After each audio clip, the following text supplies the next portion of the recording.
श्री राम ज्योतिष India YouTube channel में सभी ज्योतिष प्रेमियों का स्वागत है। पंचपक्षी शास्त्र में आज की कक्षा का विषय है कि पंचपक्षी शास्त्र की व्यक्ति के जीवन में क्या उपयोगिता होती है, इसका हम किस प्रकार से उपयोग कर सकते हैं, किस प्रकार से इसके उपयोग को हम देख सकते हैं और क्या उसका लाभ उठा सकते हैं। क्योंकि किसी भी कार्य को करने के लिए व्यक्ति उसके उपयोग और उसके महत्व को समझना चाहता है। तो क्या महत्व है उसका हमारे जीवन में, आज की कक्षा में हम इसी बात पर विचार करेंगे। क्योंकि कोई भी विद्या जातक के किसी न किसी क्षेत्र में उपयोगी होती है, तो वह उपयोग क्या है यह जानना भी बहुत आवश्यक है, तभी हम उसका समुचित रूप से लाभ उठा सकते हैं। किसी भी व्यक्ति के जीवन में वांछित और अवांछित घटनाएं होती रहती हैं। कुछ घटनाएं ऐसी होती हैं जो जातक के नियंत्रण में होती हैं, जिन्हें जातक अपने समय के अनुसार परिवर्तित कर सकने में सक्षम हो सकता था, लेकिन शायद नहीं कर पाया किसी अशुभ समय के कारण। कुछ घटनाएं ऐसी होती हैं जो जातक के नियंत्रण के बाहर होती हैं। तो ऐसी घटनाओं का जातक पर क्या प्रभाव होता है, इन पर विचार करते हैं। जिन घटनाओं पर जातक का नियंत्रण नहीं होता वह उसका स्वयं का जन्म होता है, उस पर उसका कोई नियंत्रण नहीं होता। आजकल माता पिता अपनी संतान के जन्म के लिए कुछ नियंत्रण कर सकते हैं, तकनीकियों के द्वारा, ज्ञान के द्वारा, शल्य क्रिया के द्वारा जातक के जन्म को कुछ घंटे या 1 या 2 दिन आगे पीछे कराया जा सकता है, लेकिन जातक का अपने जन्म पर नियंत्रण नहीं होता है। उसके माता पिता का नियंत्रण हो सकता है या अन्य कोई नियंत्रण हो सकता है, लेकिन स्वयं के जन्म पर जातक का नियंत्रण नहीं होता। कोई जातक कब बीमार पड़ जाएगा इस पर उसका कोई नियंत्रण नहीं होता। वह अपने स्वास्थ्य की रक्षा कर सकता है, लेकिन बीमारी कब होगी यह जातक के नियंत्रण के बाहर होता है। जातक को चोट लगना, कोई दुर्घटना हो जाना, चोरी हो जाना, धनहानि हो जाना, इन पर जातक का नियंत्रण नहीं होता है। वह उनके लिए सुरक्षा के साधन अपना सकता है, लेकिन यदि वह घटना होनी है तो वह घटना होगी और उस पर जातक नियंत्रण नहीं कर पाता है, और उसमें कितना नुकसान होगा, कितनी हानि होगी, उस पर जातक का नियंत्रण नहीं होता है।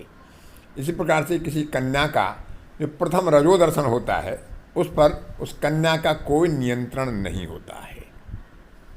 तो ऐसे कालखंड में हमें यह देखना होता है कि हमारा जन्म पक्षी किस स्थिति में था, किस गतिविधि में था। यदि वह अच्छी गतिविधि में है, शासन की गतिविधि में है, जिस समय किसी जातक का जन्म होता है, यदि उसका जन्म पक्षी शासन की गतिविधि में होता है, भोजन की गतिविधि में होता है या भ्रमण की गतिविधि में होता है, तो ऐसा जातक अपने जन्म के बाद निरंतर सफलताओं को प्राप्त करता है, आगे बढ़ता है और अपने जीवन को प्रगति के मार्ग पर ले जाने में सफल होता है।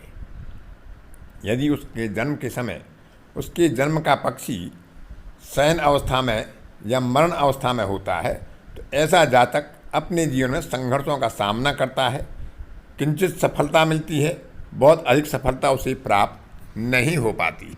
यदि चोट लगने के समय, बीमार होने के समय या धनहानि होने के समय जातक का जन्म पक्षी उत्तम अवस्था में होता है, तो की हुई धनहानि वापस हो जाती है, चोरी का धन प्राप्त हो सकता है और बीमारी से व्यक्ति जल्दी ही स्वास्थ्य लाभ कर सकता है। लेकिन यदि पक्षी की गतिविधि, जो जन्म का पक्षी है उसकी गतिविधि शयन या मरण में है, तो बीमारी को ठीक होने में समय लग सकता है, बीमारी लंबी हो सकती है, कष्टकारी हो सकती है और धनहानि वगैरह जो होती है उसके वापसी आने के संकेत नहीं होते हैं। इसी प्रकार से किसी कन्या का जो प्रथम रजोदर्शन होता है, यदि उस समय जन्म पक्षी उत्तम अवस्था में है तो उसका आगामी जीवन, वैवाहिक जीवन एक सुखद और सफल होता है। यदि वह मरण या शयन की अवस्था में होता है उस समय पर जातक का जन्म पक्षी किसी बालिका का, तो उसे अपने वैवाहिक जीवन में समस्याओं का सामना करना पड़ता है। अब विचार करते हैं कुछ ऐसी गतिविधियों पर, कुछ ऐसी घटनाओं पर जो जातक के नियंत्रण में होती हैं, जिनको जातक अपने समय के अनुसार परिवर्तित कर सकता है। किसी जातक को नवीन ग्रह में प्रवेश करना है या किसी नए भवन में प्रवेश करना है तो उसमें वह समय को आगे पीछे कर सकता है। गृह के निर्माण का आरंभ करना है, उसमें वह समय को परिवर्तित कर सकता है।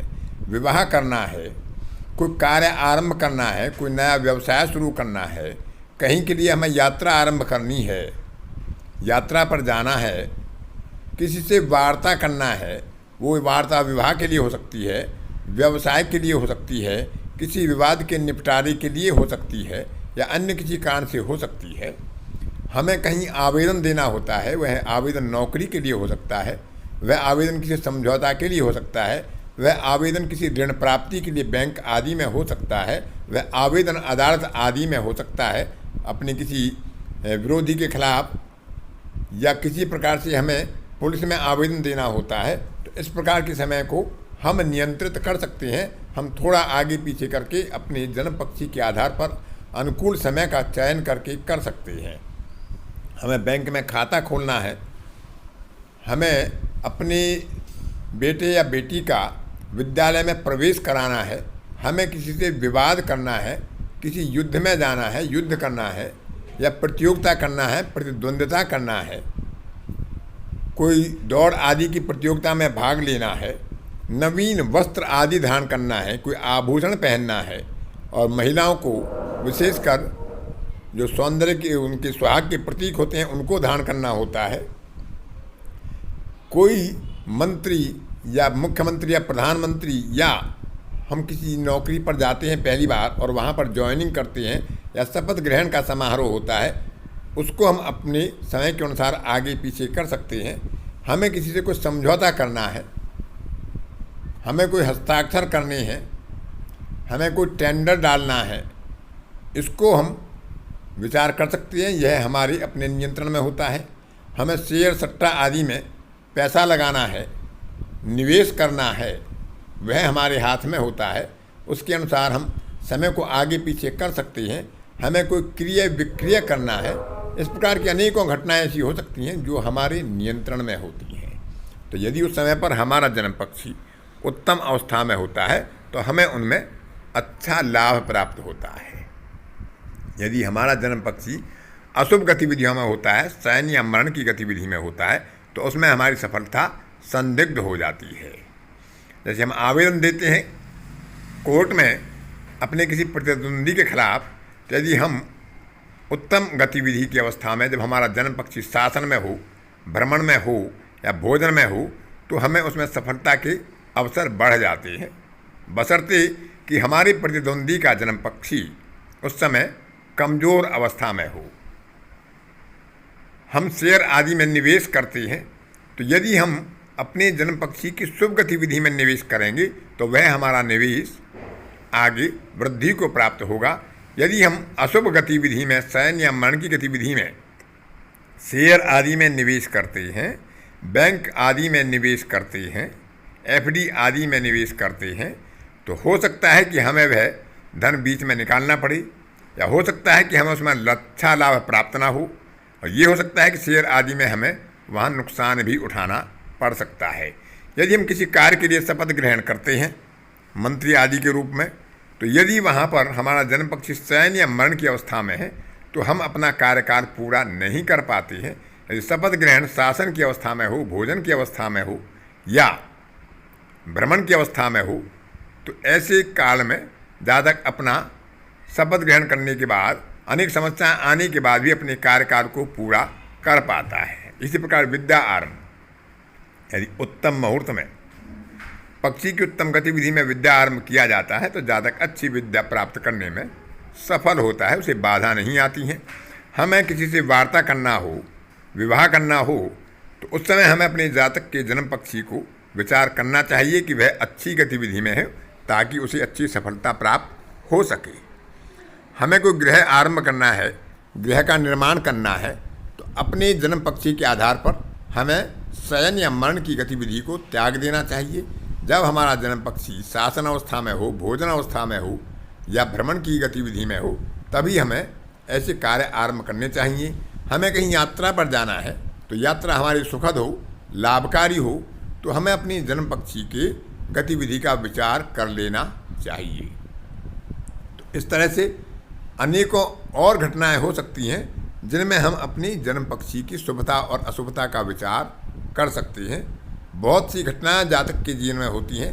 ये कुछ सामान्य घटनाओं का विचार आपके सामने किया गया ताकि आप उनके महत्व को समझ सकें। आज की कक्षा में इतना ही। अगली किसी कक्षा में फिर किसी नए विषय के साथ आपसे मुलाकात होगी। तब तक के लिए अपनी वाणी को विराम देता हूँ। धन्यवाद।